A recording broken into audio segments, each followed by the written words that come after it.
자, 오늘은 파이어족, 제가 이 단어를 별로 안 좋아하는데요, 요거가 유행하는 이유, 아직도 이런 얘기들이 조금 보이더라고요. 그리고 이것의 미래, 이런 얘기를 조금 해볼까 합니다.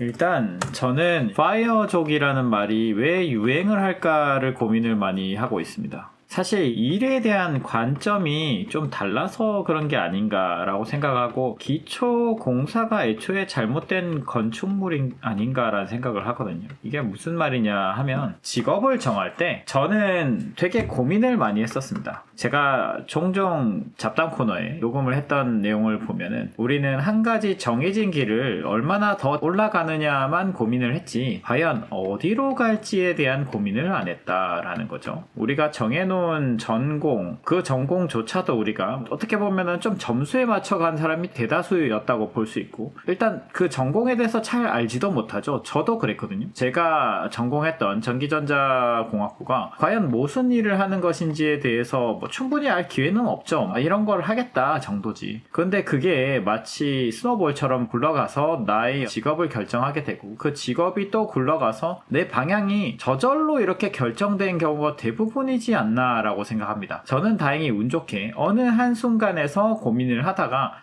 요 길은 내가 갈 길이 아니구나, 다양한 직업과 인턴 등의 경험을 통해서. 그래서 저는 고민을 하다가 갑자기 다른 길로 왔죠. 그러다가 이제 제가 직업을 얻게 됐고, 그 직업이 다행히 저에게 만족스러워서, 사실 제가 자산이 나중에 더 커지고 더 커져도 일을 재밌게 하고 싶지 일을 안 하고 싶은 생각은 없거든요. 근데 저는 파이어라는 말 자체에서 마음이 불편한 거는, 일을 안 하고 돈을 번다라는 개념이 기본적으로 들어가 있다는 게 문제가 있는 게 아닌가라는 생각을 합니다. 이 일이 왜 발생하게 됐냐? 방향에 대한 고민이 없었던 게 아닌가라는 생각을 해요. 그래서 사실 이미 엎질러진 물, 지금 이미 예를 들어 40대거나 30대 후반이면은 방향을 지금 와서 바꾼다는 게 쉽지는 않겠죠. 그렇기 때문에 이거를 어느 정도 적절히 하면서 내가 은퇴하고서도 꾸준히 이제 수익이 날 수 있는 구조로 천천히 만들어 나갈 수밖에 없는 입장에 있지만, 20대나 30대 초까지는 방향에 대한 고민을 좀 해보면 좋지 않을까. 들어보셔야 될 층은 요 부분입니다. 20대에서 30대 초. 그러니까 이미 방향을 정해버린 상황에서 바꾼다는 건 참 쉽지 않기 때문에 요때 한번 고민을 깊게 하면 좋지 않을까라고 생각을 해요. 그러니까 애초에 우리가 대학을 정하는 데 있어서만큼은 이미 우리가 잘 모르고 정해버린 게 있죠. 이미 여기까지 왔고요. 그래서 여기서 관성적으로 계속 남들과 경쟁하면서 올라갈 것이냐, 아니면 다른 곳으로 가볼 것이냐. 그 다른 곳도 단순히 그냥 저거 괜찮아 보이는 데가 아니라, 여기에 앞에서 일하는 사람은 어떻고, 이런 얘기도 들어보고, 마침 내가 가려고 했던 이 길 위에서 사람들은 어떤 일을 하고 있고, 어떤 후회를 하고 있고, 어떤 비전을 가지고 있고, 이런 것들을 고민을 하면서 방향을 한번 정해보면 기초공사가 잘 된 건물이 되기 때문에 올라가면서도 인생이 스노볼처럼 굴러가도 나는 좀 안정적이고 행복하고 즐거울 수 있다는 거죠. 제가 왜 이 얘기를 갑자기 하게 됐냐, 우연히 영상에서 봤는데 파이어 얘기가 있더라고요. 근데 그게 이런 얘기였습니다. 가서 출근해가지고 9시부터 6시까지 엄청 힘들게 일하고 지쳐가지고 기진맥주해서 집에 와가지고 때로는 야근도 하고, 이렇게 쳇바퀴 같은 삶을 30년을 어떻게 할 것이냐, 이게 되게 숨막히게 표현을 하는데, 이 일을 만약에 내가 고민을 해서 재밌는 일을 선택했다면 이런 고민을 안 하겠죠. 저는 사실 이 고민이 이해가 되지 않습니다. 제가 하고 싶었던 말 첫 번째는, 방향을 잘 정해야, 어디로 갈지 정해야 나중에 이런 고민을 하지 않을 수 있다. 결국에는 우리가 어떤 직업을 가지고 그 직업으로 내 생활비를 충당해야 되는 것인데, 이왕 할 거면 즐겁고, 그 다음에 제가 고민한 것들 여러 가지가 있었죠. 제 적성에 어떻게 맞는지, 그리고 이게 돈을 버는 일과 어느 정도 얼라인이 되는지, 여러 가지 고민을 했죠. 근데 이런 것들을 고민하는 것들을 많이 해봤다면 그 길 위에서 조금 스트레스 받거나 남과 비교하거나 그러지 않을 수 있다. 첫 번째는 이 얘기를 하고 싶었고, 그러면 두 번째, 이미 이 길을 선택해서 파이어를 하려고 하는 사람들의 미래에 대해서 얘기를 해보죠. 저는 이거에 대해서 조금 회의적인 시각이 있는 게, 이런 고민들을 하더라고요. 500만 원씩 월에 배당을 받으면서 살려면 어떻게 설계를 해야 되느냐, 이런 고민을 하는데, 투자를 하겠다는 거잖아요. 내가 이걸 투자를 해가지고 이거를 계속 지속적으로 창출을 할 수 있는 기업이 단 한순간의 선택만으로 될 것인가 라고 생각했을 때, 그 기업도 사실 이익이란 게 변동을 하고요. 되게 안정적인 기업이라는 게 생각보다 잘 없죠. 그리고 너무 안정적으로 배당을 잘 준다? 그러면 밸류에이션이 비쌉니다. 밸류에이션이 비싸니까 나옵니까? 당연히 배당 수익률이 그만큼 안 나오겠죠. 그만큼 안 나옵니다. 여러분들이 기대하는 것처럼.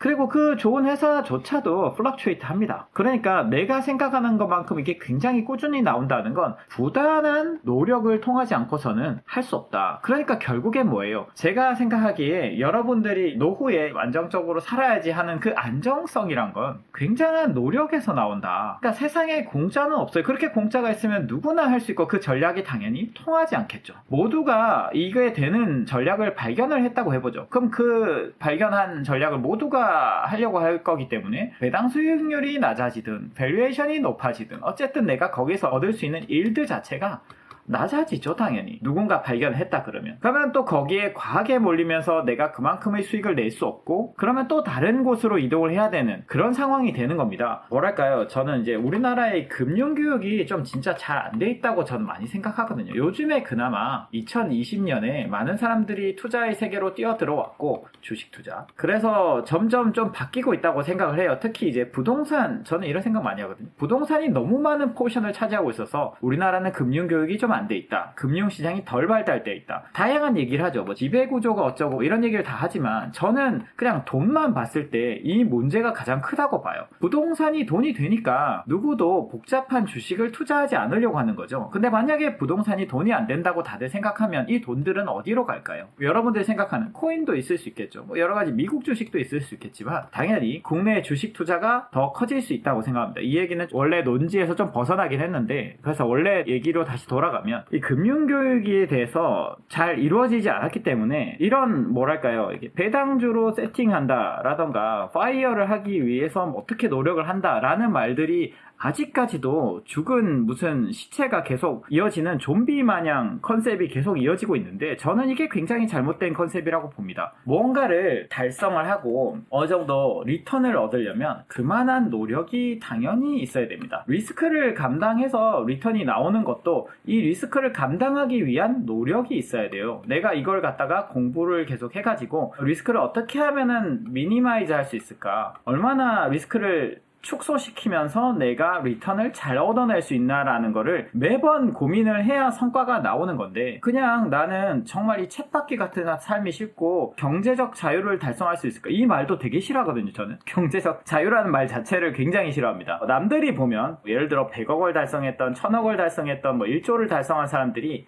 저 사람 경제적 자유를 달성했네 라고 볼 수 있겠죠. 근데 그거를 진짜 부단히 하고 있는 사람들을 보면 누구보다도 열심히 살고 있어요. 이거를 계속 더 굴려나가기 위해서 약간 부수적으로 돈이 이렇게 나오는 거지, 이거를 달성하기 위한 삶을 사는 게 아닙니다. 모든 직업과 똑같아요. 나도 이것을 재밌게 일을 하면서 거기에 따른 성과를 얻는 거죠. 컨셉이 좀 잘못됐다고 생각을 해요. 투자도 결국에는 굉장한 노력 대비 리턴이 나오는 것인데, 많은 사람들이 이거는 그냥 괜찮은 종목 하나 찾아가지고 평생 묻어두기만 하면 배당도 계속 나오고 내 자산은 점점 커져서 나는 이제 부자가 되고 여행 다니면서 놀면서 살 거야, 이런 거는 굉장히 허황된 생각이다. 그래서 오늘 얘기하고 싶었던 거는, 이거는 20대 30대 해주고 싶은 말이죠. 나중에 대해서 고민을 하기 싫으면 내가 정말로 즐거울 수 있는 일이 무엇인가, 혹은 내가 잘할 수 있는 일이 무엇인가, 차선으로. 아니면 정말로 이 길 위에 갔을 때는 내가 그래도 내 인생이 괜찮을 것 같아 라는 그런 방향을, 고민을 충분히 깊게 한 뒤에 뭔가를 선택을 해라. 이게 정말 중요하다고 생각합니다. 특히 인기에 편승하면 안 되는 게, 제가 여러 번 겪었습니다. 저희 과 혹은 저희 공학 계열에서도 이게 되게 떴던 과 혹은 떴던 영역이 있다고 치죠. 그 영역이 핫할 때가 제일 정점이었거든요. 그래서 되게 똑똑한 사람들이 그 영역으로 갔는데, 시간이 지나 보니까 거기는 굉장히 이제 사양 산업으로 가고 있는, 그러니까 어떤 산업이든 간에 어떤 직업이든 간에 자기만의 주관적 기준을 가지고 내가 어떠한 이유에서 이걸 너무 하고 싶다, 그리고 이게 나랑 잘 맞는 것 같다라는 고민을 깊게 하고 직업을 선택하는 게 중요하지 않나. 남들보다 좀 느리게 가는 것 같지만 결국에는 그 이후에 40대부터 60대까지, 혹은 저는 죽을 때까지 하고 싶거든요. 뭐 90대, 80대, 90대 이렇게까지 할 수 있는 일이고, 그 일이 쳇바퀴 같이 느껴지지 않아야 되는데, 이 잠깐의 고민을 안 했던 것 때문에 스노볼처럼 굴러가지고 복리가 계속 커져서 나중에는 내가 어찌할 수 없는 삶을 살게 된다. 첫 번째.